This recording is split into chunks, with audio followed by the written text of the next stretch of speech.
First on BBC Two, Have Rockets Will Travel. In 1863, Jules Verne had a vision. He called it Paris in the 20th Century.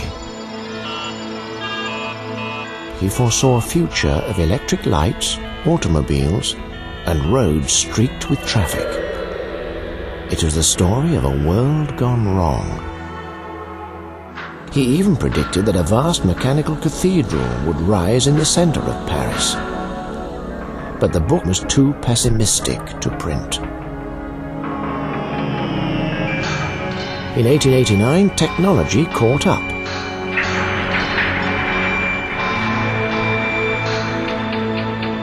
But Verne had moved on. His next book, From the Earth to the Moon, was an optimistic celebration of the triumph of science. Today, 40 miles outside Paris, Verne's 19th century fantasy of space travel is slowly becoming real. This is a story where fact and fiction change place. It's a story about the future and the people who invent it.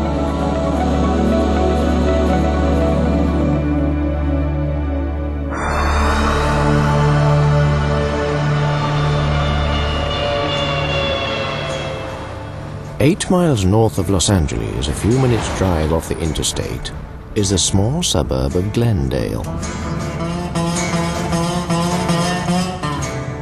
Hidden in the quiet, tree-lined streets is a high-security compound.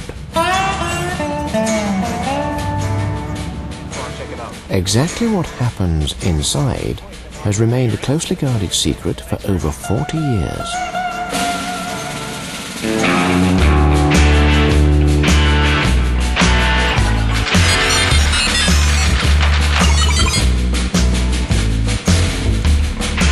What goes on here is a kind of madness. This is the place where the Walt Disney Company conjures up new forms of mass entertainment. At Disney Imagineering, reality is kept at arm's length. Here, even the drinking fountains have ideas of their own. Hey, what you trying to do? Drown me? It's a combination of imagination and engineering. People with pocket protectors and pens, and they're engineers, and they're electronics experts, and scientists, and dreamers, and artists, and sculptors. You couldn't imagine a more diverse collection of people all combined to the same goal. Yahoo!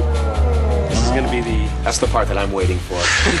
Officially, its purpose is to be the master design, planning, and construction entity for the theme parks. What it is in reality is a bunch of wackos all locked into a large set of buildings, the function of which is to invent the future of theme parks. That future is the world's most technically advanced ride.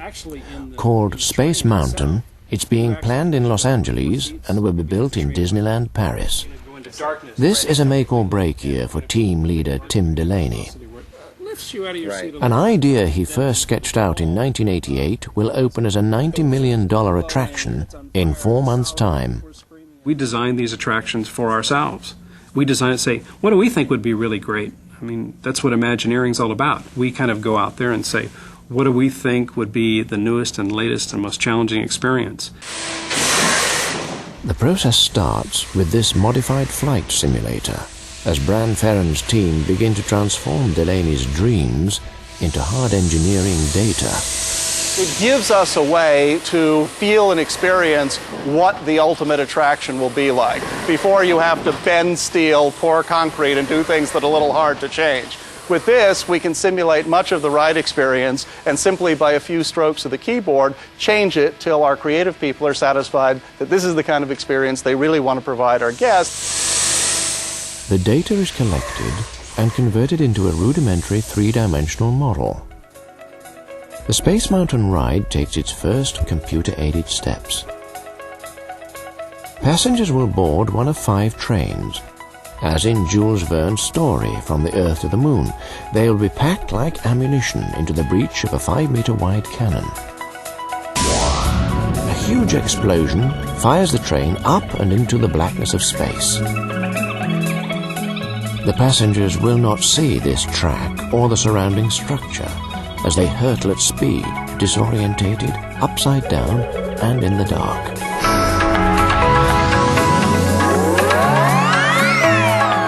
Towards the end of the 2-minute ride, they seem to fly through a cluster of asteroids, crashing through one in a shower of sparks.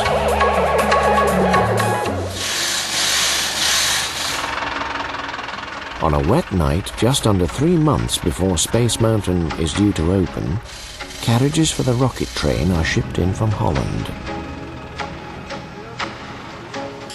The hardware for Space Mountain has been arriving in a steady stream from factories all over Europe.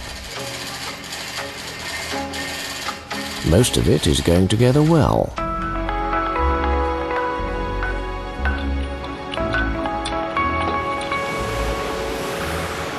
The mountain, a vast steel volcano, is now a familiar silhouette to visitors, but it's far from complete.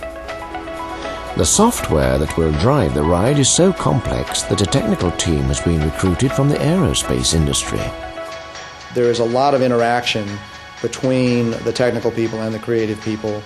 The previous work environment I had been in, which was working with NASA and Jet Propulsion Laboratory, which was much more scientifically oriented. There was very little emotion in the product you were trying to deliver. And there's certainly nothing like when you finally do open one of these attractions to the public and seeing people's first reactions. You certainly aren't asking them, well, could you tell how many G's you were feeling at that point in the ride? It's, are they excited? Are they yelling and screaming and laughing and having a good time? And that's the payoff. We present the first of our science factual programs, Man in Space. 40 years ago, space pioneers needed Disney to promote their vision. In our modern world, everywhere we look, we see the influence science has upon our daily lives. Discoveries that were miracles a few short years ago are accepted as commonplace today. Many of the things that seem impossible now will become realities tomorrow. One of man's oldest dreams has been the desire for space travel, to travel to other In many ways, the Man in Space team of 1955 were Disney's prototypes for the Imagineers. to the threshold of a new frontier. The frontier To give the television audience a glimpse of the experience of space travel, they went to extraordinary lengths to create a completely convincing and factually accurate film journey, from the Earth to the Moon. Here's Director Ward Kimball to tell you about it. In working with engineers and scientists, we have found that there are many different opinions as to how we will eventually cross the space frontier.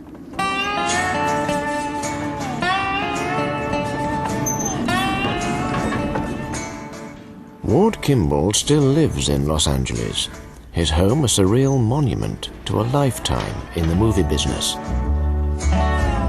Walt Disney knew of Kimball's fascination for UFOs and the paranormal and warned him to control his instincts for invention. That's the way to go, making the pictures science factual, not science fiction.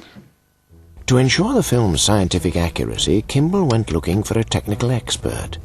He found him in German rocket scientist Werner von Braun. Von Braun had designed the V-2 rocket, and after the Second World War was brought over by the American government to work on their missile program. But von Braun had his own plans. He knew he had a big thing there with television. That was the thing that sold him on doing this. Now here's a model, my design for a 4-stage orbital rocket ship. Compared to the unmanned instrument rocket, it is quite large. But the overall size and weight of the rocket is mainly... Man in Space was a technical tour de force. The scientific detail of the film was extraordinarily accurate. Von Braun even suggested the astronauts would return in a prototype version of what was to become the Challenger space shuttle. The payload in the top section will consist of 10... In effect, the film was a direct sales pitch to the American public for his belief in the reality of space travel. If we were to start today on an organized and well-supported space program, I believe a practical passenger rocket could be built and tested within 10 years. I was very young at the time, and I remember watching the show, and like one of the commercial breaks or the end of the show, and I had asked my parents, was that really real? And I think they said something like, well, no, I think Mr. Disney just made all that up. Our spaceship moves ponderously toward the firing site.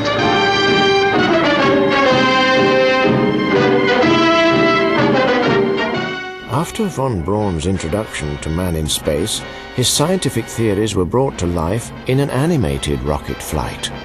I was also very positively affected by the fact that someone could take a dream or something that had not existed before and put it into a form that seems so absolutely real. 10, 9, 8, 7, 6, 5, 4, 3, 2, 1. At 7:30 on March the 9th, 1955, an 8-year-old Tim Delaney and 100 million others switched on their televisions to watch Man in Space. Equally enthralled was a 65-year-old viewer in the White House. It impressed President Eisenhower. I can remember this, and the next day he phoned Walt, wanted to borrow a print of it. Walt wanted to know why. He says, I'm going to show it to all of those stuffed shirt generals that don't believe we're going to be up there. Man in Space created a sensation.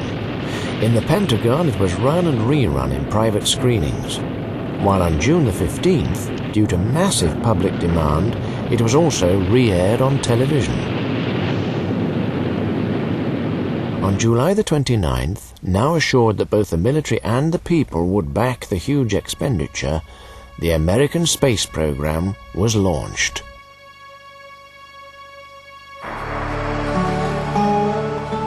Kimball's factual film inspired Tim Delaney's fascination with the science fiction behind Spacemountain. The attraction is based on Jules Verne's 19th century novel From the Earth to the Moon, where a team of French and American explorers collaborate to build a cannon and fire themselves to the moon. But for the visual style of Spacemountain, Delaney hasn't relied solely on contemporary illustrations. The look of movies like Segundo Duchamp's 1909 Excursion sur la Lune has provided a huge repertoire of early science visions.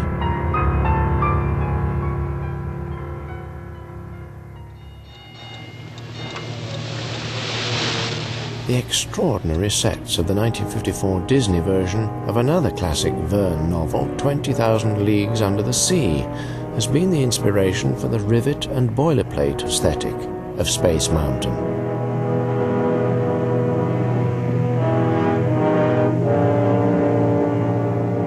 These influences are combined to create a pre-space age vision of future technology.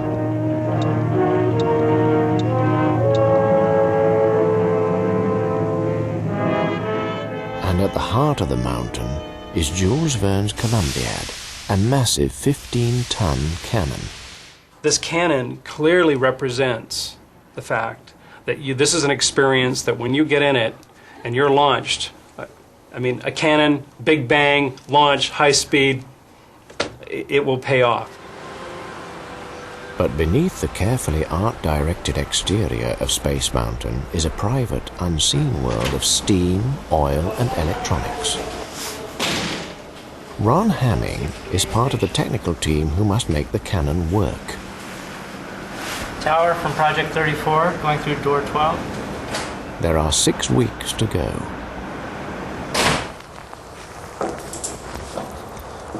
The pusher vehicle consists of a chassis that's mounted on rails, mounted below the main ride rails, and has a fin that interfaces with the launch pole on the train. From this point, it launches the train up to the top of the catapult.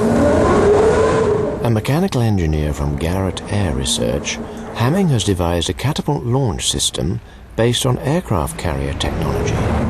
We've come up with a concept similar to a very high-speed winch system which acts as a catapult, but more reliably and more safely than something that the military would use for their pilots and their planes. This is the underside of the catapult. Train comes up here, the pusher vehicle attaches to the train and launches the train into the mountain. The whole catapult launch duration is over with in about 3 seconds. In this 3 seconds, they've transited about 50 meters of track. So it's comparable to going to about 0 to 50 miles an hour in about 2 seconds. The G-force of 1.5 felt by the passengers is just the start. The physical thrust will be given additional psychological impact with movie-style special effects. A huge explosion, smoke, and stereo sound are being installed by special effects expert Jack Gillette. I started over the studio. I was over there for about 5 years before I moved over to WDI. So a lot of the same technology that you see in there works back and forth. A lot of the special effects you see in the movies are for a one-time shot, though. And we have to make our effects go off 12 hours a day, 365 days a year. So that's kind of a challenge in itself, to make sure that you can not only do the effect once, but you can keep on doing it. The connection with the movie business is not accidental. From the start, the company tried to bring the controlled experience of cinema to the theme parks. Walt Disney wants you to step into the scene. That's why we call Disneyland on stage. And when the cast members, which our employees are called, go behind the scenes, or go out into behind the attractions and so forth, that's known as backstage. So Disneyland is a stage, and you're just stepping on the stage. We just deleted the seats. In movies, music can change the mood of a scene in an instant.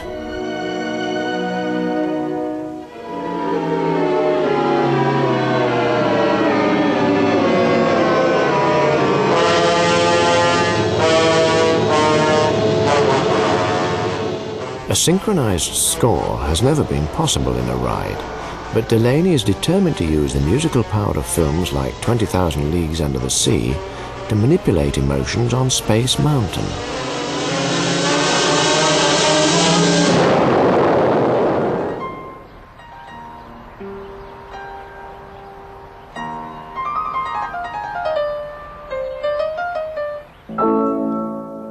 Steve Bramson has won an Emmy for his work with Steven Spielberg. Now it's Space Mountain.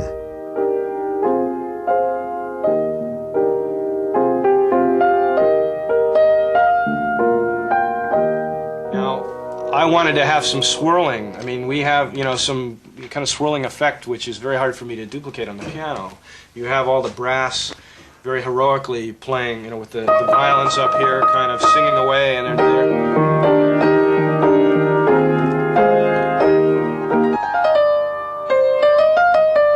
And then when it's finally orchestrated to the way that the players will see it, you can see all this detail here. The idea of this sort of thing is taken exactly from a film. The only difference is you are there. While Bramson struggles with the music in Los Angeles, in Paris the ride is tested for the first time, with sandbags instead of passengers. The reason no one has written synchronized music for a roller coaster ride is that it's been technically almost impossible. As with most really great projects, they ought to be creatively driven, not technologically driven. So the fact that it's difficult or unpleasant to accomplish really ought to be secondary to that it's wonderful to experience. It was decided early on that wouldn't it be great to have sound to be able to score something like a roller coaster ride. That's never been done before. And the answer is yes, it would. We did some tests. And then the problem is, okay, how do we make this really work? How do we get you to hear high quality sound and special effects, give you directional effects, while you have wind blowing in your face, the sound of other roller coasters, people screaming their brains out. The Imagineer solution was to develop the Local Control Unit, or LCU, installed in Paris by audio specialist John Groper. The LCU is basically similar to a MIDI recording studio or playback studio, and all included right here on board. The sound processing takes place in here, and then we store the actual program material on these devices here, which are called flash memory cards. And each of these cards, which is about the size of a credit card, holds 20 megabytes of memory in solid state form. and it doesn't move, which is very important for this onboard roller coaster, because if it moved, it would likely move at the wrong time under the vibration of the roller coaster. Each train has its exact position on the track plotted by infrared sensors.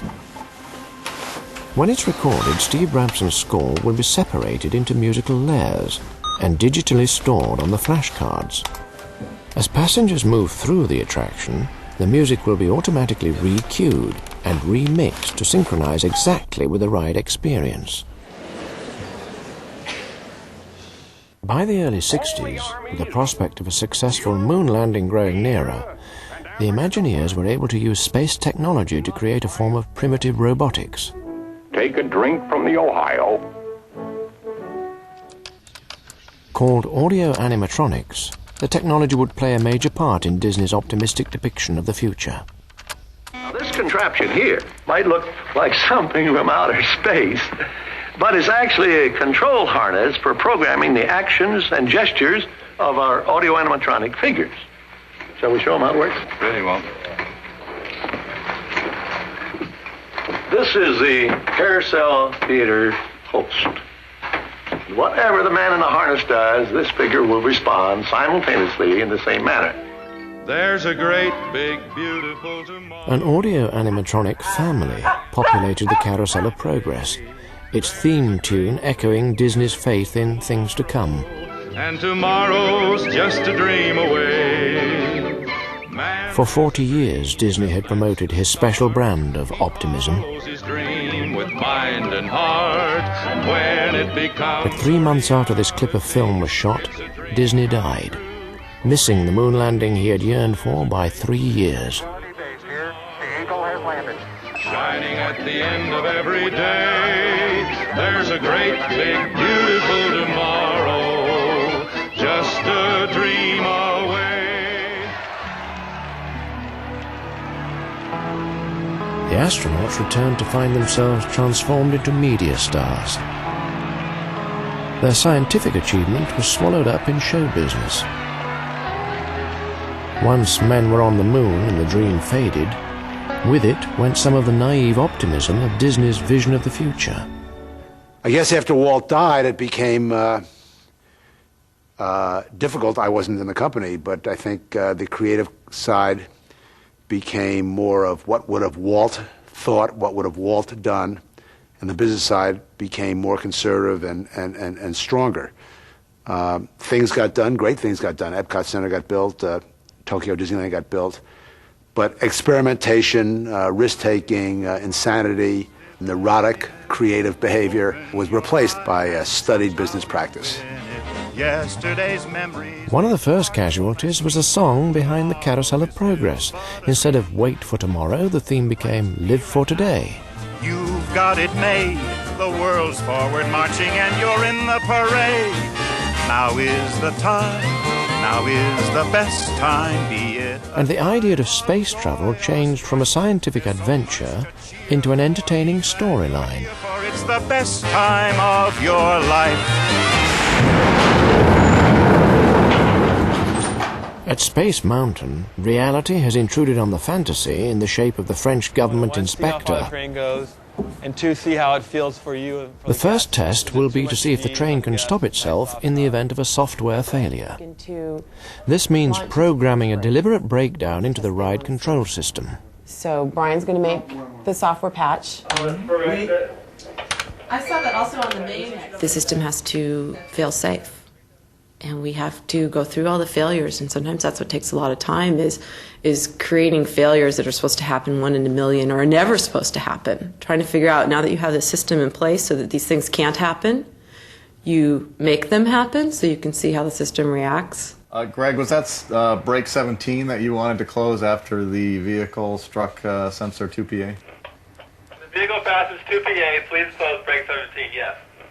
10. Just the last where you're sitting only. You want a heavy train. If Space Mountain fails any of the stipulated tests, it won't be able to open as an attraction. Yes. And then try from the front? With the middle, okay. Okay. Susan for Greg. Okay, we have the software patched in and we're ready to launch. You guys ready?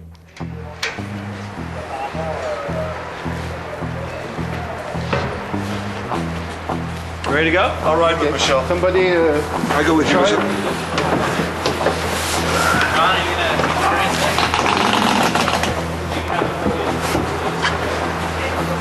Okay, we're ready here. Okay, Tower, give me an announcement, and we'll start it off. Attention Space Mountain, rocket train will launch in the mountain immediately. Stand clear of all equipments, please. Thank you. Attention Space Mountain, un train va être catapulté dans la montagne immédiatement. Tenez-vous à l'écart de tout équipement. Merci. Vous êtes safe and clear, Patrick?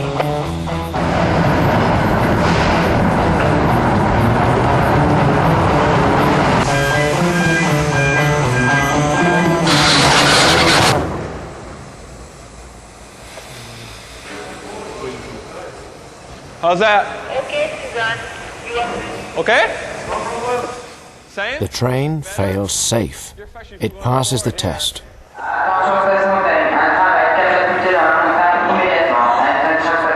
Over the next 2 weeks, other tests will not go so well.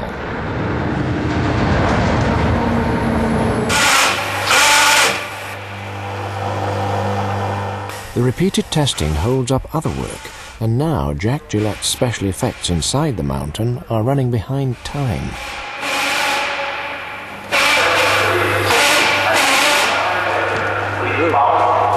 That's a little too effective. Disney in the early 80s existed in a changed world. The 50s optimism about the future was replaced with a new sense of uncertainty. Tron, Disney's first film attempt to grasp this, was a darker vision of a computer gone mad. I had a conversation with our Imagineers, most of whom, like me, grew up in an Orwellian kind of view of the future, a Tomorrowland view of the future, a Star Trekian, Star Warsian view of the future, and all of a sudden it seemed like maybe the future was kind of going back to a less high-tech view, a less polyester view. I think the average American thought the future was the Jetsons. It was skateboards floating through the air. It was that things made out of plastic were intrinsically superior to things that grew. Our challenge is how, in a theatrical attraction, to create a sense of future. And the sense of future may have absolutely nothing to do with chronological prediction. What it has to do with is mood and feeling and passion about what there is to come. The response has been a march back to imagination. Delaney's obsession with Jules Verne's Victorian science fiction offered Disney a new future, a low-tech fantasy with a happy ending.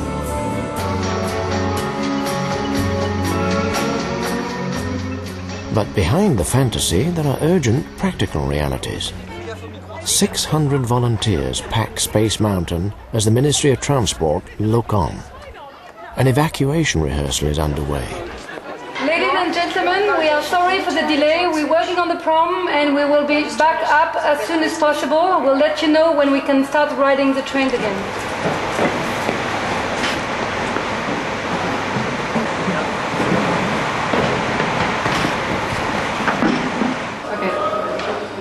Train, you've got a train. Fine. It's probably parked. Bonjour! But the ride operators are caught up in the excitement of the attraction. They talk to the visitors rather than getting them out. There is a classic breakdown of communication. 7:30, the last evacuation time. Half an hour. This is a vital stage in the gradual transfer of control from the Imagineers to the local Disney operators who must run the ride on a day-to-day basis. Attention Space Mountain, mise en tension, mise sous tension, maintenance. Attention Space Mountain, down for Vous pourrez tout faire d'une traite, ne vous inquiétez pas. Bonjour, ça va? Sorry? Yeah, we're missing one. Here we go.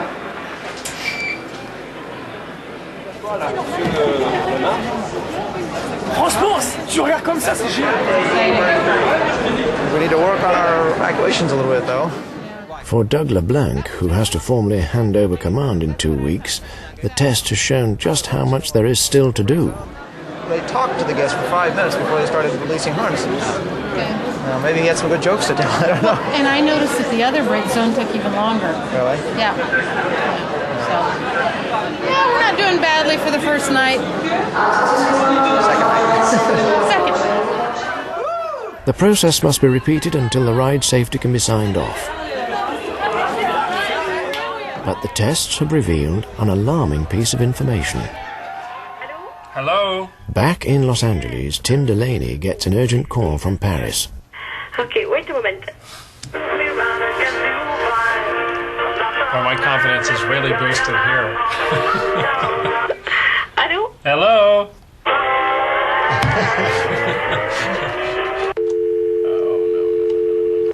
Hello? Hello again. Hello? The government officials claim that the train is running faster than is safe or legally permissible. They won't let it open unless Delaney slows it down by 15 seconds. 15 seconds? Yeah. Once we start creeping up anywhere above 5 or 6 seconds, it becomes much more difficult to get the music in sync, you know, via editing and stuff like that. It'll just really. For music producer Aaron Richard, the immediate problem will be resynchronizing the complex music track. It seems to me that would have a significant show impact on the ride. Now we've got a real significant problem. Now we really have an issue that we have to battle on. The orchestra recording session due later that night in Hollywood is cancelled, but at a cost. Time is running out. Cutting the speed could affect the capacity of the ride. But the greatest pressure on Delaney is creative. Slowing the ride will destroy the experience he wants to offer visitors. He can see 8 years' work evaporating in a cloud of bureaucratic compromise. It's time to confront the president of Imagineering, Marty Sklar. Do you have a moment to talk about? Mr. Excuse me, interrupt. We got a bit of a problem on the ride. The ride's running a little too fast. And the implications of this is the music is going to be out of sync. Well, this all sounds too familiar. The show always ends up the last thing we figure out how to do. If we run 4 trains, then it's a situation where we don't get the capacity. If we run 5 trains, then there's a potential of trains potentially backing up inside the mountain. So we're off like 5 seconds, and everyone over in France is scrambling to actually tune this thing to find out where we take up the 5 seconds. So it is a big issue because capacity is going to be key with what we know is going to be the popularity of this. The whole issue of capacity, the thrill of the ride, working with the show, working with the music are all the implications of this.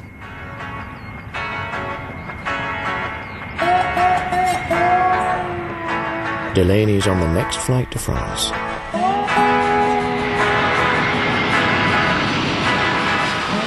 Mesdames et messieurs, bienvenue à l'aéroport de Paris-Charles de Gaulle. La température à Paris est de 15 degrés.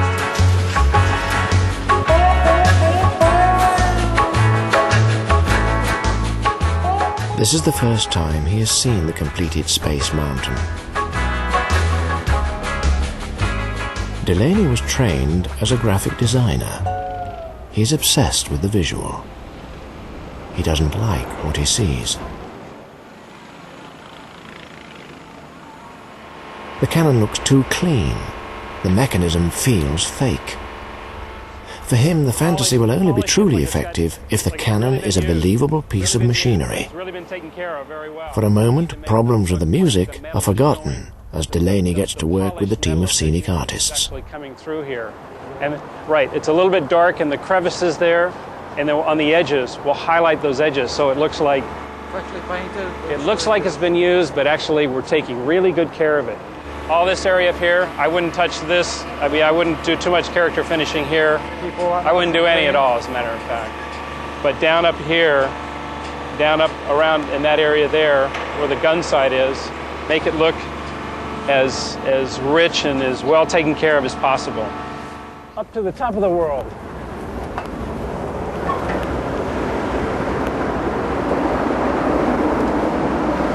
All right. On the roof of Space Mountain, Delaney is happier. So Joe, hold on a second. Yeah. The lighting in the telescope. Lighting designer Joe Falsetta has finished work on an extraordinary futuristic icon. The light lighting up through all the metalwork is just fantastic. I mean, this is like a beacon. It's like the mothership on top of a birthday cake. Yeah, it is a birthday cake. The theme was birthday cake. Yeah. At night, the full effect of his design can be appreciated. Yves, tu es là, mon pote. Okay, are you on the roof? Yes, I'm flagging the light now. 51 for 17. Is it any better? Parfait. The biggest challenge was trying to light a monster. It's a huge building, and it's such an unusual shape and unusual design. But to light it in such a way that it wasn't heavy-handed, to light it in such a way that the lighting was a living part of it, an integral part of it, that was the challenge. Ready? You ready? All set, yeah. Composer Steve Bramson flies in the next day with a basic synthesizer version of the score.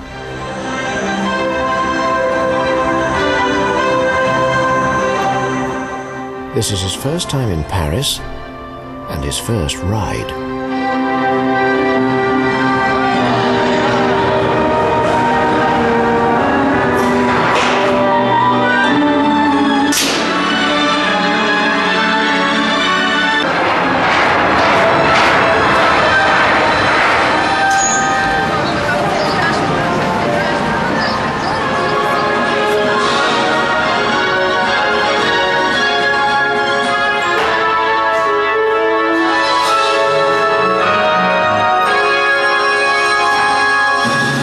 As expected, the music doesn't fit. The rollout this time, it was fine to the dip, but we arrived at the first parking point, the music was still going. And then the time it took to move to the launch position was much longer. It seemed longer, yeah. It was and that shouldn't be happening, I thought. We'll have to talk with Greg and find out, because it seemed like there's that initial kind of connection, and then it pushed up. It was like a slight delay there. We can have 2 seconds difference between hot and cold trains. Fast and slow trains. Yes, exactly. So that means 11 meters per second, that's 22 meters. So that means 1 complete train difference.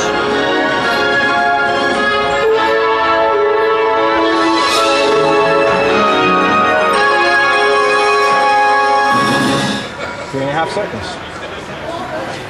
So about right. Drop should hold at about a second. Things are made worse for him when Delaney uses the rescoring process as a chance to try out some new ideas. Stop. Build that tension Then a go. little bit. Build the tension a little bit. Build the anticipation.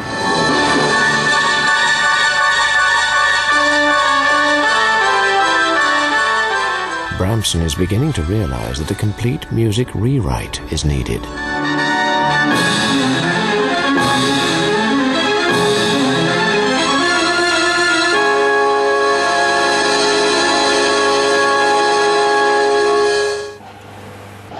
Delaney heads home, leaving a trail of work in his wake. Inside the mountain, Jack Gillette has to boost the effects in the asteroid scene. A lot more smoke in there. The scenic artists start to refinish the cannon, covering it in a film of soot and oil. With just 2 weeks to go, there is a growing sense of anticipation. I'm not a movie person, but we're a movie company, and when I talk to the studio people, they always tell me there is always this moment of nervousness. In fact, the first weekend you launch the movie. And once you had already a 1 day, or a 3 days weekend, clearly you know exactly where you're going to go. And for whatever reason, advertising is a large part of it, but there is this word of mouth, and there is this kind of, secret thing going among people where they decide to come. Back in Hollywood, with 10 days to go, Bramson's rescored music is ready to record.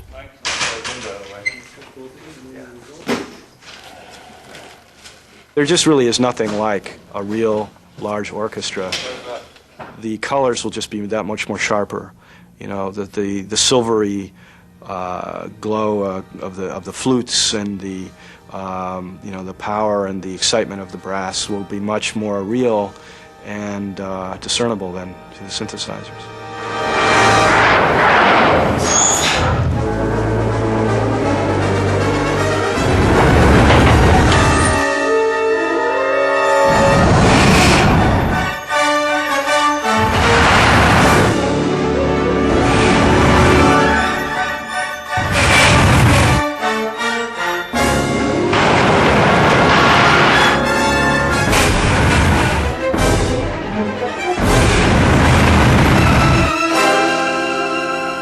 ride works. Its slightly altered speed and the new music synchronize. But in France, there are more problems. The cannon, a vital component and the explosive start to the ride, has broken down. No one knows why, and no one can get it to work. Delaney designed the Columbiad to recoil when it fires. The detail is a classic piece of movie storytelling, a technical special effect that brings the fantasy and drama of the story to life.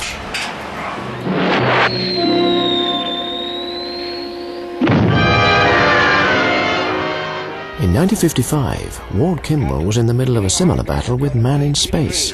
Get some flares in that area, quick.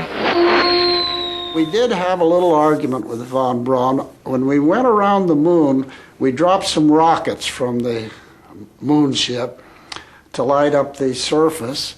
And I said, couldn't we have sort of an indication of a foundation of an ancient city or a lookout or a fortress or something there? And he says, well, the other side of the moon looks much like the side we look at. You can do that, but I won't have my name on it. So we did. We passed this, looked like the foundations of something. It was just a little touch.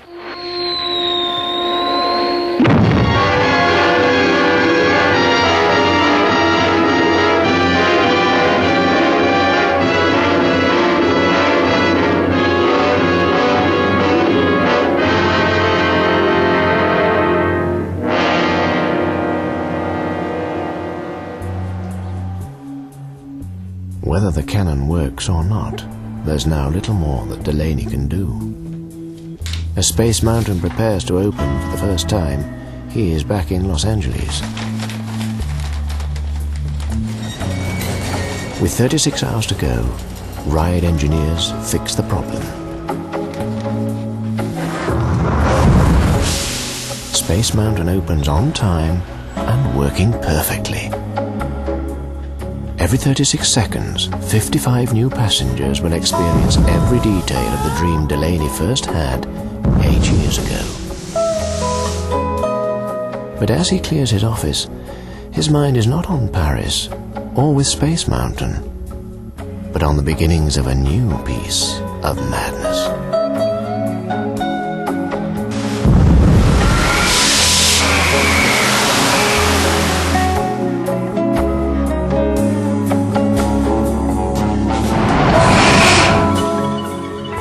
Pop stars and Bible bashers and a bit of opera. Wogan's Island on BBC One in just a moment. Next on BBC Two, a profile of Andrew Neil.